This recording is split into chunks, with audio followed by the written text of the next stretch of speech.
Ndago village was once a land of laughter, harvest, and steady peace, until the day Mama Zelma, the old woman the villagers feared and misunderstood, walked alone into the forbidden Ndago forest and vanished beneath its towering shadows, leaving behind only faint glowing footprints that flickered like dying stars on the red earth. And though the villagers convinced themselves they were finally safe after driving her away, the truth came with no warning, striking quietly and cruelly like sudden rain pouring from a clear blue sky, as goats that were healthy the day before were discovered stiff at dawn with eyes wide open, as though witnessing something unspeakably horrifying moments before death, while chickens vanished without a single feather trail, and even the stray dogs, the fearless night wanderers, refused to step onto the narrow paths after dusk, growling at empty darkness as if they sensed a silent predator lurking in the air. Crops followed next as lush yam leaves shriveled into brittle brown curls overnight, and cassava stems bent unnaturally low under invisible weight, and farmers returned from their fields trembling, sweat soaking their backs, though the sun was mild, insisting they had seen shapes that shifted like smoke yet felt alive, watching them from between dying plants. Children cried night after night from strange pains with no wounds on their bodies. Women woke screaming from dreams in which a cold force pressed upon their chests, calling their names in voices that were not human. And the river, which once sparkled with fish, turned unpredictable, sometimes calm but often thick, foamy, and undrinkable, as if the forest spirit stirred its waters with anger, while fishermen came back home with empty nets, broken spears, and the heavy shame of men who could no longer provide. The church, the last pillar of hope, offered no refuge, as Pastor Jabari prayed loudly, sweat dripping down his face, but the church air remained cold and heavy, candles flickering violently though the windows were closed, and week after week no miracle occurred, no healing, no testimony, only silence so suffocating that people left the church feeling worse than when they entered. Quiet whispers circled the village, fearful, regretful whispers, claiming, "We offended something ancient," and "We chased away the wrong person." And every time the moon appeared full and bright, lighting the ground like silver fire, the villagers remembered Mama Zelma's final slow steps, remembering how her glowing footprints hovered behind her like weak embers fading into darkness. While the village drowned in suffering, far away from the panic, Lina, a woman with soft eyes and hardened spirit, raised her son Ao in secret, keeping him hidden behind bamboo walls and thick curtains, for she knew the coven that once haunted their bloodline had not forgotten the boy born with prophecy written in his breath. Strange things clung to Ao from infancy. He stared at empty corners for long stretches as if listening to someone whispering stories only he could hear, smiled suddenly at unseen figures, pointed at the wind as though speaking with a friend made of air, and sometimes burst into sudden laughter that sent shivers up Lina's spine.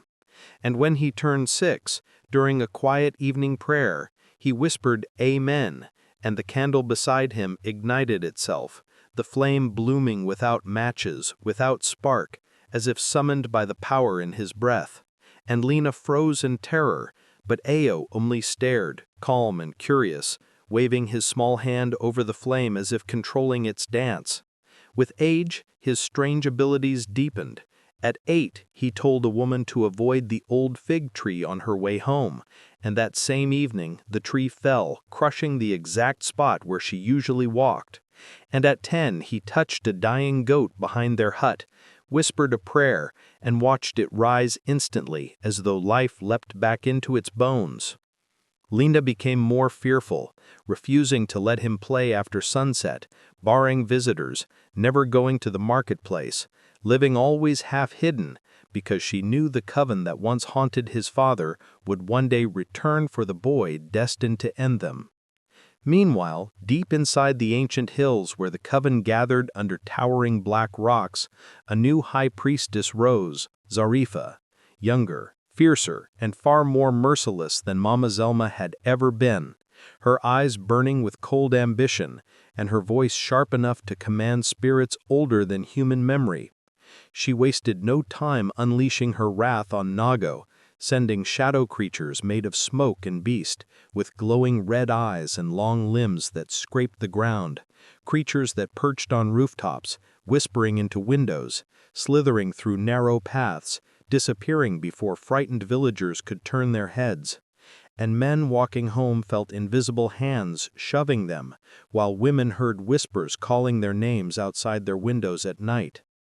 Pastor Jabari attempted a midnight prayer crusade, stomping and shouting for divine fire, but in the middle of his prayer, a smoky shadow slipped into the church and laughed, a cold echo that shook the wooden walls, and the congregation scattered in terror, leaving their Bibles and sandals behind as they raced out into the night. As darkness thickened, Ao felt something changing within him, an inner strength growing quietly like fire hidden beneath ashes. And one night, unable to bear the village's suffering, he stepped outside and whispered, "I must pray for Ndago," though his hands trembled and fear squeezed his small heart. Lina watched from the doorway, unable to stop him, and Ao lifted his face to the sky and prayed with a force no child should possess, prayed as if wrestling with the heavens themselves. And as he prayed, black birds fell from the sky but disintegrated into dust before touching the ground, scattering softly like powdered shadows. And when Ndago woke the next morning, the village saw the first peaceful dawn in years. No screams, no nightmares, no whispers, no shadows. Ao's miracle spread faster than Harmattan wind. Villagers who once mocked Lina now knelt outside her home, begging forgiveness, asking to see the boy they once avoided. And when Ao stepped forward, he did not scold them, he simply nodded and said, "I will help Ndago," in a calm voice far older than his years. But Zarifa sensed his awakening like a tremor shaking the spiritual realm and summoned her witches to the sacred forest, where they chanted until the ground trembled and the trees shook violently. And suddenly the spiritual gates burst open and black spirits flooded out like smoke escaping a cracked pot, racing toward Ndago with deadly hunger. Houses burst into cold blue flames that made no sound, flames water could not quench. Children screamed, women ran, men grabbed buckets in vain, and shadows transformed into monstrous creatures, some winged, some crawling, some towering, each lunging toward Ao. But Ao stepped forward into the chaos, and light rose from his skin, bright and fierce, swirling around him like a living flame. He planted his feet in the earth and prayed loudly, and every word he spoke shook the air as lightning struck the ground. Creatures shriveled, some bursting into ash, others crawling back in fear, until the sky darkened and Zarifa herself rose from the blue flames, her form wrapped in swirling smoke, eyes glowing with hatred as she hissed, "Your father died by our hands, you are alone." But Ao lifted his head and whispered firmly, "I am not alone." His voice cracked the shadows. Light erupted from him like a blinding wave and swept across the village. Zarifa staggered back screaming as her cloak caught fire from within, her figure twisting as she tried to summon spirits to shield her, but even they trembled and refused her call, shrinking away from Ao's radiance. "You cannot defeat me," she shrieked. Ao stepped forward, eyes glowing, and answered, "I was born for this." The ground shook as his light surged, engulfing Zarifa until she cracked, shattered, and burst into black ash that the wind carried far across the hills. Darkness lifted from Ndago. The curse broke like a chain snapping. But even with victory, an emptiness clung to the air, something unfinished, a wound unhealed. That night, Ao, Lina, and Pastor Jabari left the village quietly. No one asked where they were going. They already knew. They entered the forbidden forest, where the trees bent as if guiding their steps. The deeper they walked, the colder the air grew, until they reached a circle of ancient trees humming with old magic. In the center sat Mama Zelma, chained by thick spiritual ropes, her back bent, her hair tangled and gray, her body trembling with exhaustion. She lifted her head weakly and whispered, "Why? Why have you come?"